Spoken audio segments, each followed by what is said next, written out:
Hey, welcome. We're now on chapter 26 of the story, continuing on towards the end. We're only 5 weeks away from finishing the whole thing. It's been a really neat journey for us. If you're interested in my thoughts on the Last Supper, you can go back to the sermon that I posted on Maundy Thursday. That's part of this chapter. I'm going to kind of move forward from that. Last week, we talked about primarily the issue of who Jesus is. Still an issue, still important, but that's kind of the backdrop for what happens now. So I want to focus on a few of the key things that happen during chapter 26 of the story as we move towards that hour of darkness. This is after the Last Supper. They have sung a hymn together. They've gone out to the Mount of Olives. Jesus told them, "This very night you will all fall away on account of me, for it is written, I will strike the shepherd, and the sheep of the flock will be scattered. But after I have risen, I will go ahead of you into Galilee." Peter replied, "Even if all fall away on account of you, I never will." "Truly I tell you," Jesus answered, "this very night, before the rooster crows, you will disown me 3 times. But Peter declared, "Even if I have to die with you, I will never disown you." And all the other disciples said the same. This very night. So again, this is the backdrop to everything that happens. Jesus is having that supper with his disciples, knowing one is going to slip out and go betray him, knowing that in very short order, the other 11 are going to run and scatter. They're going to not literally betray him like Jesus did in terms of selling him out, but bail out on him. They're all going to. And of course, Peter, the one who always speaks up, "No way, not me." And all the others, "No, not us, surely, not I, Lord." Boy, doesn't that point to our weakness as humans? And what I mean by that is our inability to take ownership of our weakness, perhaps. Knowing that we are fallible, knowing how we often buckle under pressure, how we react to fear and intimidation and uncertainty. And here these people are, in a calm moment when nothing's threatening them. Oh, that's not going to happen here. I would never. And we have to be careful, just like they should have been more careful. I think we realize that we're always susceptible to making mistakes, of being the one that falls away because of the situation. But, when we're sitting at home watching a sermon or here in the church talking together, it feels so impossible that we would be the ones to not stand up for Jesus. But I think we know in our hearts that we're just as liable as anybody. I mean, if Peter can fall, so can we. We need to keep that in our mind. Then they move to the famous scene in Gethsemane. Jesus said to them, "Sit here while I go over there and pray." And once again, he takes out the 3 inner circle. He took Peter and the 2 sons of Zebedee along with him, and he began to be sorrowful and troubled. He said to them, "My soul is overwhelmed with sorrow to the point of death. Stay here and keep watch with me." You may have been in a situation where you were with someone who was this sorrowful, who was just inconsolable, desolated. And yes, usually there's nothing we can say, but presence is powerful. And just sitting with people can be such a wonderful thing, such a ministry, such a comfort. And that's all he was asking. Just be here with me. I'm going to pray. I'm not going far. Just be here. Support me. It wasn't much to ask for. Going a little farther, he fell with his face to the ground and prayed, "My Father, if it is possible, may this cup be taken from me. Yet not as I will, but as you will." See, even now, as laser focused as he's been on this mission the whole time, he's still coming to God just saying, if it's possible, is there any way? You know, I want your will to be done. I want to finish, but just is there any way? He was overwhelmed with sorrow. This is one of the ways that we know he was a real person. If we had a Jesus that had skated through all of this, never felt the whip digging into his back, never felt the beard being torn out, didn't get the hurt in his heart of people betraying him and abandoning him, someone who didn't even experience sorrow, how do you follow a Savior that doesn't understand your experience? This is important. And Jesus felt all the things that we feel. He returned to his disciples and found them sleeping. Couldn't you men keep watch with me for 1 hour? He asked Peter. Watch and pray, so that you will not fall into temptation. The spirit's willing, but the flesh is weak. Yeah, we've said that a lot of times, haven't we? Watch and pray. They needed to be praying with all their might, but they got a little slack, got a little distracted, and they fell asleep. And indeed, we know that they did shortly thereafter fall to temptation. Perhaps there's a connection there. He went away a second time and prayed, my Father, if it is not possible for this cup to be taken away unless I drink it, may your will be done. He emphasizes, this is my bottom line. And that should be our bottom line, no matter what it is. God's will over our will. That's the part of denying self and taking up the cross, is being ready to follow in those footsteps, being able to say, your will be done, even if it costs me. An angel from heaven appeared to him and strengthened him. And being in anguish, he prayed more earnestly, and his sweat was like drops of blood falling to the ground. When he came back, he again found them sleeping because their eyes were heavy. So he left them and went away and once more and prayed a third time, saying the same thing.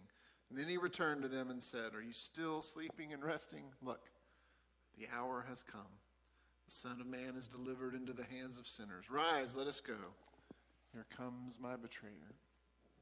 So that span, the last hour, 2 hours, we don't know. That last span of time when he really just needed these guys to be there for him, they snoozed through the whole thing. And 3 times, seems like an important biblical number, doesn't it? 3 times he goes and prays and just says, God, if there's any way, but your will be done, not mine.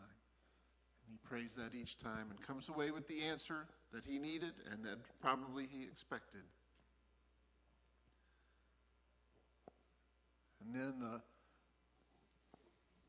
crowd, the swords and clubs and torches, they come in to arrest him. There's chaos. People run left and right, escaping, and Jesus is hauled before the Sanhedrin like a common criminal.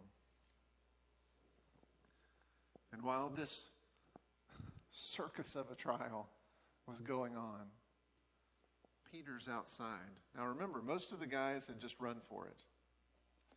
They saw the danger. They saw the swords. They saw the torches. They thought of jail. They ran. Peter hung back. He was probably still thinking, I said I'd never leave him. I'm not going to give up. I don't know, maybe. And when some there had kindled a fire in the middle of the courtyard and had sat down together, Peter sat down with them. A servant girl saw him seated there in the firelight. She looked closely at him and said, this man was with him. But he denied it. Woman, I don't know him, he said. A little later, someone else saw him and said, you also are one of them. Man, I am not, Peter replied.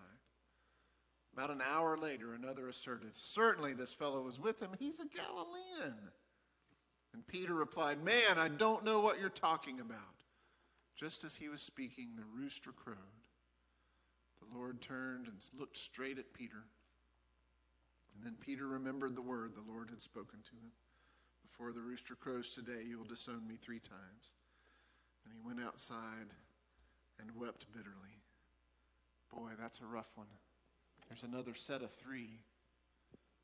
3 times he had a chance to stand up for Jesus.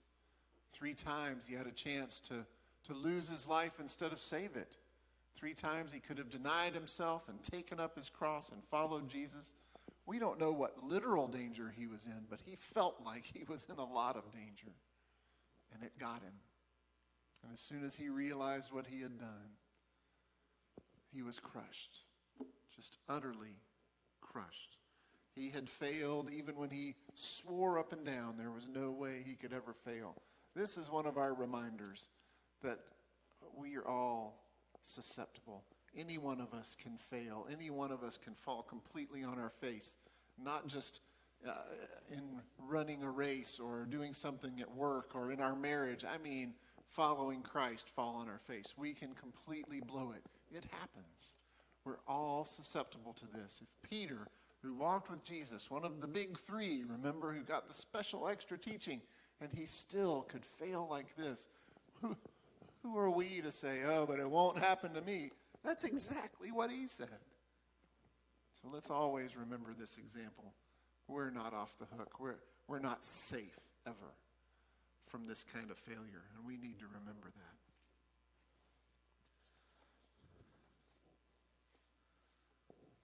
Then we get to another interesting juncture of the story as Pilate, who's in charge of the Roman interests in the town, mostly in terms of keeping the peace.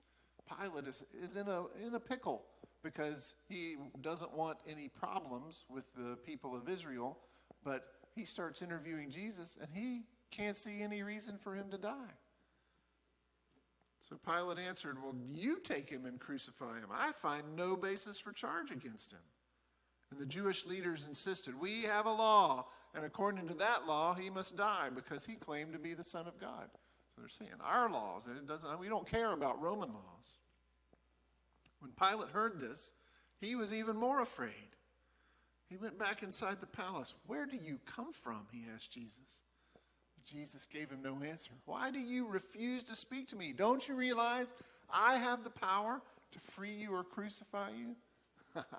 Yeah, he thought. Jesus answered, you would have no power over me if it were not given to you from above. Therefore, the one who handed me over to you is guilty of a greater sin. Just a little reminder, he wasn't really in charge, even though he thought he was.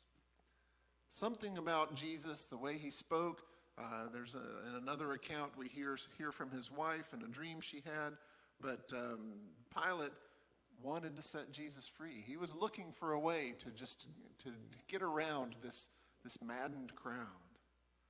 But the Jewish leaders kept shouting, if you let this man go, you're no friend of Caesar's. Anyone who claims to be a king opposes Caesar. Yeah, the Jewish leaders knew the buttons to push. Loyalty to the emperor, to the crown, was of utmost importance in Roman society, and you certainly couldn't have a Roman governor who wasn't loyal to Caesar. So they were trying to rile him up. And so Pilate heard this. He brought Jesus out and sat down on the judge's seat at a place known as the Stone Pavement, in Aramaic, Gabbatha. It was the day of preparation of the Passover. It was about noon. Here is your king, Pilate said to the Jews. But they shouted, take him away, crucify him.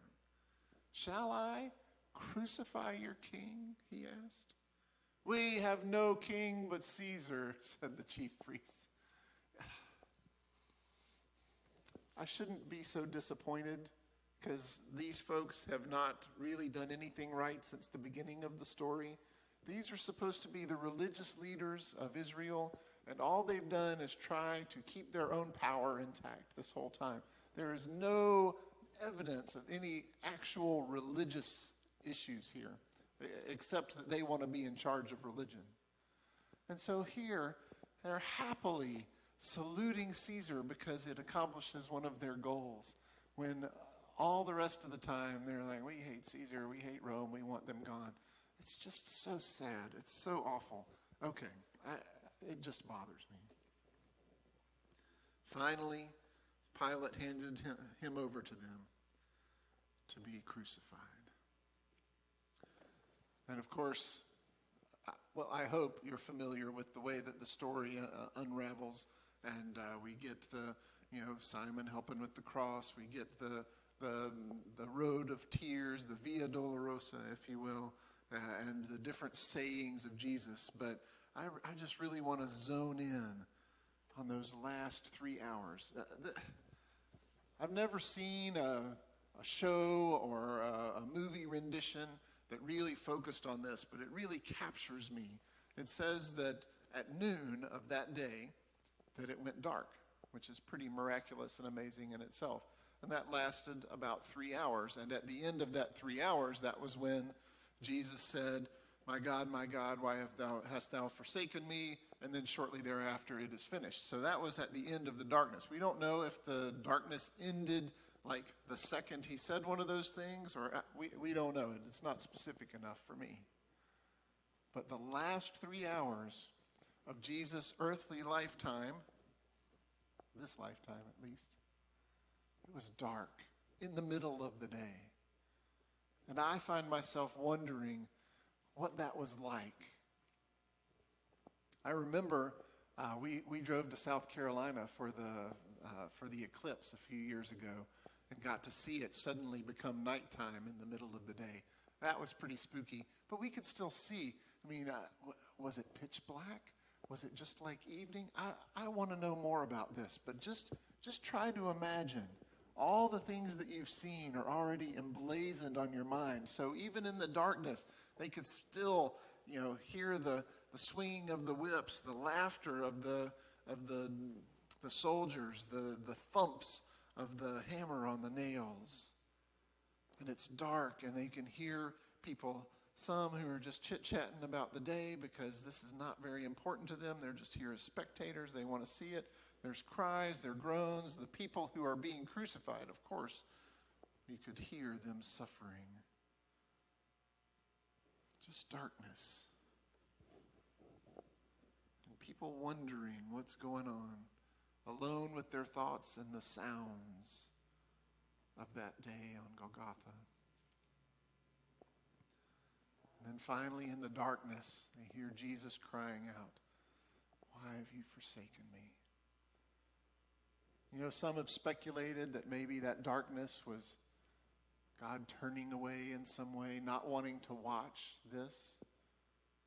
And Jesus, despite being one with the Father, at this moment felt forsaken. It was something powerful, something really important for us. But the last part is probably the most important. Jesus cries out, "It is finished." Not a surrender, not words of giving up or of failure. It's all over. I can't do it, can't make it. Death won. No. This was a cry of triumph. It is finished. I made it from that manger all the way here. I finished my journey, the journey I was sent here to walk. I made it to the end. I did everything I was supposed to do. And it's finished. I'm sure no one thought of that at the time. That's exactly what he meant. And as he cries this out, as Jesus' spirit leaves his body, as he dies, amazing things happen. At that moment, the curtain of the temple was torn in two from top to bottom. Now remember, this was the curtain that separated out people from the Holy of Holies. It was what kept the presence of God shrouded in mystery, where only one priest got to go in at certain times. Suddenly, that curtain was torn, and very symbolically and very meaningfully opening the way for all of us to connect with God, even if we can't go to the temple in Jerusalem. The earth shook. Was that God grieving? Was that the very earth grieving its creator? I mean, the Gospel of John tells us that that Jesus was a part of creation.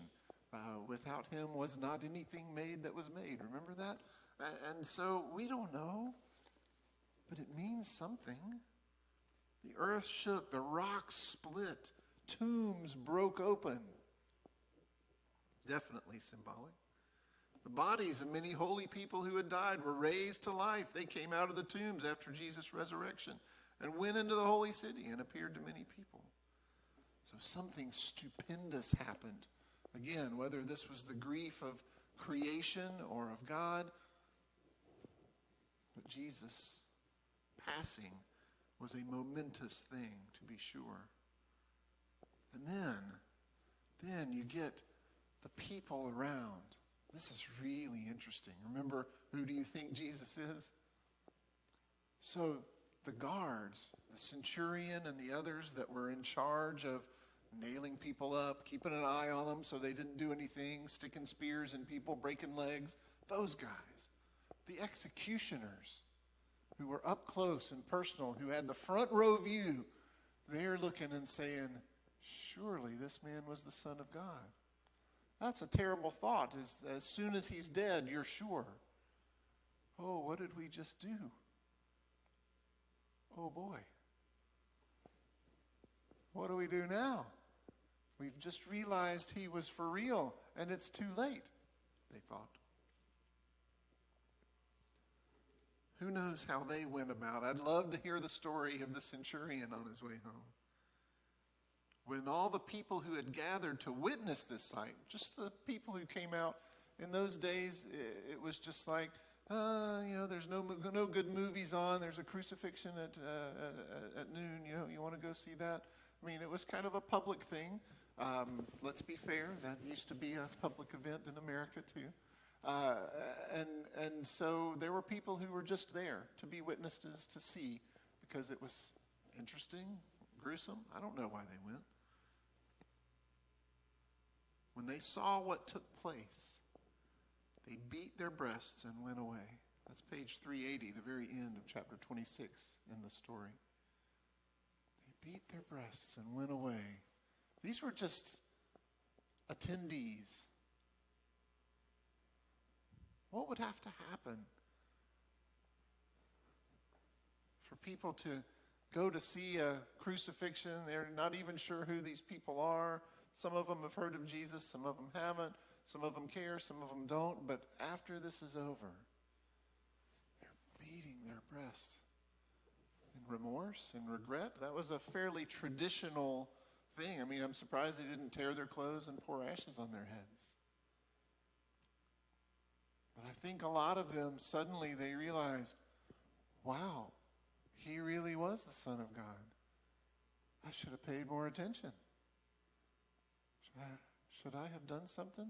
Now he's dead. So again, we get people who just came to witness, who were convinced that he was real. They suddenly realized who he really was after he died. But all those who knew him, including the women who had followed him from Galilee, stood at a distance, watching these things. The ones who knew him didn't have any big revelation. They just thought, along with everyone else, oh, now it's too late. Now it's over. The Son of God has been killed.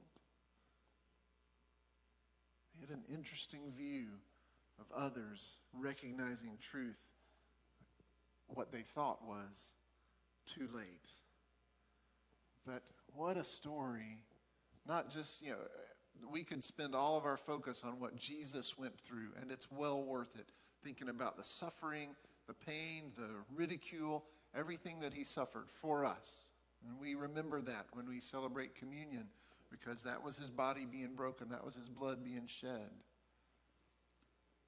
But then we think about all of the things going on around, all the people, all of the choices. So many incredible failures, so many regrets. I mean, we have Peter weeping bitterly. We have Judas, who suddenly realizes that he really blew it, and he's overcome with remorse and ends up hanging himself. So many people who failed, who fell on their faces, who abandoned their Savior, or in some cases worse, denied that they even knew him. And so at that moment, they are thinking, there's no way to get past this. All my opportunities to say, Jesus, I messed up, I'm sorry, they're gone. All my opportunities to stand up for Jesus when the crowd comes with the swords and torches, that's gone. I can't undo that. I can't fix it. I'll give you a little spoiler alert. There is a chance to fix it. That comes in the next part of the story. See, I'm getting ahead of myself. But how amazing that no matter how badly we blow it, we do get a chance. We get another chance because Jesus is alive. I'm glad I know how this story comes out. It's a painful chapter. It had to be painful. And we can remember that despite the pain, despite the failure, despite the regret, despite the agony, this was what needed to happen. This set the stage for the next chapter of the story. And this was a necessary part of God's plan that had been in the works for hundreds of years. Why did it have to be that way? We'll have to ask God that. We know that it had a lot to do with the lamb sacrificed to save lives, the blood of the Passover lamb that preserved Israel from early on. We know that this had to do with the understanding people had of how sin is atoned for. But there's much, much more. And it does. Some people say, I can't believe in a God that would do something so barbaric.